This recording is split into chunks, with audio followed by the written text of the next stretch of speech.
কেন শেখ হাসিনাকে ছাড়তে হয়েছে তার নিজের দেশ? এর পিছনে কি রয়েছে কোনো অন্য পলিটিক্যাল কারণ, নাকি তার নিজেরই ভুল? আসলে আজকের এই ভিডিওতে আমরা জানবো শেখ হাসিনাকে তার নিজের দেশ ছাড়ার কারণ এবং আরও বিভিন্ন কিছু তথ্য। তো পুরো ভিডিওটা দেখতে থাকুন, আর আপনাদের সাথে রয়েছি আমি সজীব, এবং পুরো ভিডিওটা এনজয় করতে থাকুন। আসলে বলতে গেলে চোরের 10 দিন কি গৃহস্থের একদিন। শেখ হাসিনা তার নিজের ভুলের কারণেই দেশ ছাড়তে হয়েছে। শেখ হাসিনার খারাপ সময় তো তখন থেকে শুরু হয়ে গিয়েছিল যখন সে সাধারণ ছাত্রদের বলেছিল রাজাকার। এর জন্য আজকে তার সব কিছু গণভবনের মানুষ নিয়ে চলে যাচ্ছে তার বিভিন্ন কাজে ব্যবহার করার জন্য। আসলে যেই কারণে শেখ হাসিনাকে দেশ ছাড়তে হয়েছিল সেটার মূল কারণ হলো কোটা আন্দোলন। কোটা আন্দোলন আসলে শুরু হয় কিভাবে? যখন 2018 সালে বাতিল করে দেওয়া হয়, তারপর সবাই অনেক খুশি ছিল। তারপর আবার 2024 সালে এসে কোটা আবার আগের মতো নিয়োগ করা হয়। এর জন্য সাধারণ ছাত্রছাত্রীরা এই কোটা উঠিয়ে নেওয়ার জন্য আন্দোলন করে, যাকে তিনি একটি যুক্তিহীন আন্দোলন বলেন এবং বলেন রাজাকারদের নাতিপুতিরা নাকি আন্দোলন করছে। এই আন্দোলনের কারণে অনেক মানুষ মারা যায়, আবু সাইদ মুগ্ধর মতো আর অনেক মানুষ মারা যায়। ফলে এই আন্দোলন রূপ নেয় একটি একদফা আন্দোলন, যার কারণে ছাড়তে হয়েছে শেখ হাসিনাকে তার নিজের দেশ। এবং এরকম পর্যায়ে চলে যায় সে তার নিজের দেশ ছেড়ে অন্য দেশে যে ঠাঁই পাইতে পারে না, তাকে চলে যেতে হয় ডাইরেক্ট ইংল্যান্ডে। প্রথমত এই ছাত্রছাত্রীদের আন্দোলনে কোনো পলিটিক্যাল পার্ট কোনো ছিল না। তারপর আস্তে আস্তে বিএনপি, জামায়াত সহকারে আরও বিভিন্ন পলিটিক্যাল পার্ট আস্তে আস্তে যোগ দেয়।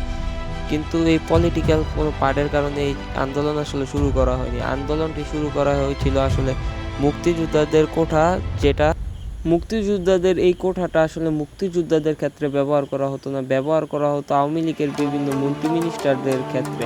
এর জন্য এই কোঠাটি উঠিয়ে নেওয়ার জন্য আন্দোলন করা হয়েছে। উত্তেজিত হয়েছিলেন এবং শেখ হাসিনাকে বয়কট করার জন্য বলেছিলেন। ছাত্রদের এই আন্দোলন সঠিকভাবে চলতেছিল এবং সাধারণভাবে চলতেছিল। হঠাৎ করে ছাত্রলীগের পোলাপান ছাত্রদের উপর আক্রমণ চালায়। ছাত্রদের উপর আক্রমণ চালানোর পর থেকে এই আন্দোলন ভয়ঙ্কর রূপে দাঁড়ায় এবং কারফিউ থেকে শুরু করে আরও বিভিন্ন আইনগত দিক নেওয়া হয়, এমনকি বিজিবি পর্যন্ত নিয়োগ করা হয় এবং সাধারণ ছাত্রদের উপর গুলি এবং টিয়ার শেল ব্যবহার করা হয়। ফলে সাধারণ ছাত্ররা হতাহতের মধ্যে পড়ে যায় এবং এই আন্দোলনটি বন্ধ করে। কিছুদিন পর যখন হাইকোর্টে যখন রায় দেওয়া হয় তখন ছাত্ররা শান্ত হয়ে গিয়েছিল, কিন্তু তারপর আবার 6 জন ছাত্রদেরকে নিয়ে শেখ হাসিনা বৈঠকে নিয়ে তাদের মাথার উপরে গুলি ধরা হয়।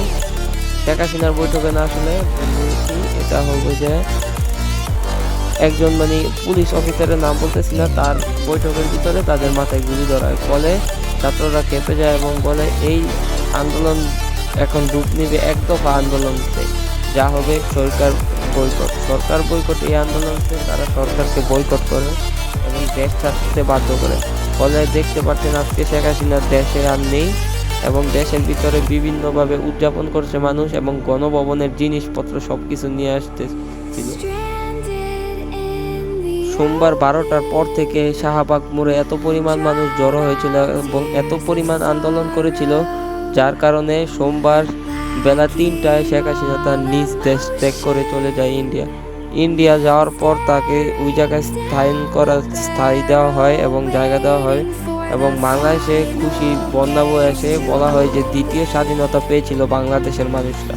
এর জন্য একে দ্বিতীয় স্বাধীনের ঘোষক হিসাবেও দাবি করা হচ্ছে এবং দ্বিতীয় স্বাধীনতার দিবস উপলক্ষে একে ঘোষণা করা হবে আন্তর্জাতিকভাবে।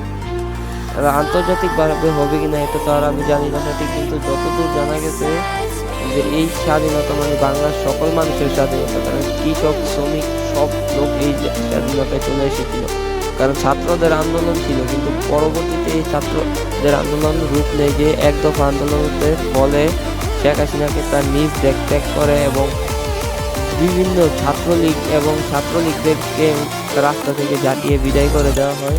বর্তমানে ছাত্রলীগদের কোনো কথা কিংবা আইন কোনো কিছুই চলতেছে না এবং ছাত্রলীগের বিভিন্ন নেতাকর্মীরা তাদের কুকীর্তি যাতে মানুষের সামনে না আসে, এর জন্য বিভিন্ন জায়গায় আগুন দিয়ে তাদের কুকীর্তিগুলো মুছে ফেলার চেষ্টা করা হচ্ছিল, কিন্তু তা তো আর করতে পারেনি, কারণ সাধারণ জনগণ ধরে ফেলেছিল এবং মানুষগণ অনেক পরিমাণ মিছিল করেছিল, অনেক পরিমাণ রক্ত খাওয়ার পর এই স্বাধীনতা অর্জন করেছি।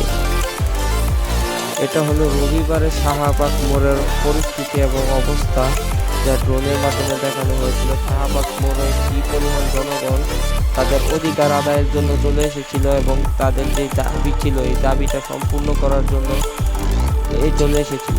এই রবিবারে এই শাহবাগ মোড়ে মানুষ জড়ো হওয়ার পর সোমবার সেনাপ্রধান তার ঘোষণা দেয় যে সরকার পদত্যাগ করে দেশ ছেড়েছেন এবং সরকারের হাতে বর্তমানে দায়িত্ব আছে কোনো চিন্তা না করতে সাধারণ জনগণকে, এবং সাধারণ জনগণ সেইভাবেই করে এবং তত্ত্বাবধায়ক সরকার নিয়োগ করার অনুমতি আসে এবং একটি শান্তশিষ্ট বোর্ডের মাধ্যমে বাংলাদেশের দ্বিতীয় সরকার নিয়োগ করার অনুমতি আসে। তো আমরা কিছুদিন পর দেখতে পারবো যে বাংলাদেশের দ্বিতীয় সরকার কে হয় এবং দ্বিতীয় সরকার আসার পর বাংলাদেশে কি শান্তি আসবে কি না সেটাও জানা যাবে পরবর্তীতে। এবং আমি চাইলে আরেকটা ভিডিও বানাতে পারি এই সম্বন্ধে, আপনারা যদি বলেন তাহলে আমি আরেকটা ভিডিও বানাবো। আজকের জন্য এই ভিডিওটা এই জায়গায় শেষ করতেছি। আর কিছু কথা আছে যেগুলো জানতে পারবেন আমার পরবর্তী ভিডিওতে, তো চাইলে আমার পরবর্তী ভিডিওটা দেখতে পারেন আপনারা।